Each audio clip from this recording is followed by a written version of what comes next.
Yeah, so the company that I run is Dreamstar Lines. Dreamstar Lines is revitalizing American passenger rail. Compared to global standards, we are embarrassingly behind. American rail today accounts for less than 1% of trips over 50 miles. Compared to other parts of the world, it's anywhere from 20 to as high as 90 on select corridors.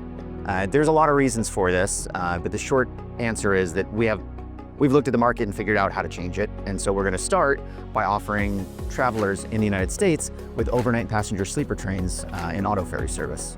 So passengers will be able to get on a train kind of 8, 9, 10 o'clock at night, sleep overnight, and wake up in the morning, and they're there at their destination, and they can bring their car with them.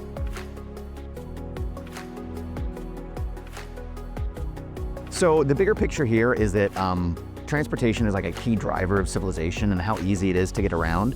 So this kind of sounds funny, but think about how much time is lost traveling on the medium distance corridor today. So every single flight that you take in that, call it roughly between 100 to 1,000 miles, you end up losing your morning, half your workday, or your evening. All of these represent times that you're either not working on what's important to you or you're not spending time with the people you love. And that's kind of how people like to spend their time. So there's just this huge kind of silent tax on Americans today when it comes to transportation. And we believe that by offering train service, oftentimes it will allow you to make use of the time that you're awake in a much more efficient manner, or on the other side, sleep for a portion of that, which you have to do every night anyway.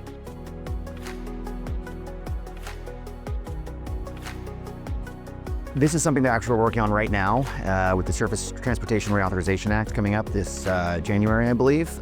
Essentially, we need to create a framework that allows owners of tracks, which is 95% owned by private companies, we need to incentivize them to let other people use the tracks. And I think the best way to do this is to start to treat rail how we treat other parts of our transportation system. So the first one, it would be like the highway system. People don't realize only about half of the cost of the highway system cover the total cost. So it's about $265 billion is the total cost to maintain just our highway system. And all of the taxes associated with automobiles only covers about half of that.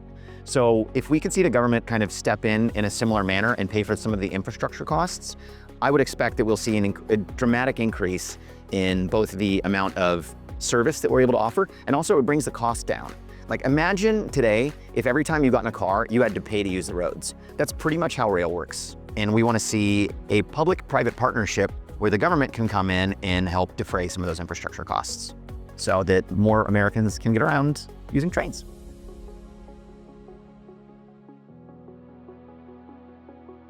We have a once-in-a-generation opportunity to really redefine what the next 120, or should I say, next 250 years of America looks like. And I think there's a lot of young, hungry entrepreneurs who want to see change. And we need to see our leaders let the change happen. We need to break out of keeping things the same and being afraid of changing things. America used to be a land of dreamers and builders and doing stuff. And sometime in the 60s or 70s, we started to lose that will, and we need to see that back. And we need to support people who do that and do take those risks to make the world better for everyone, because that's what the end goal here is. So, yeah.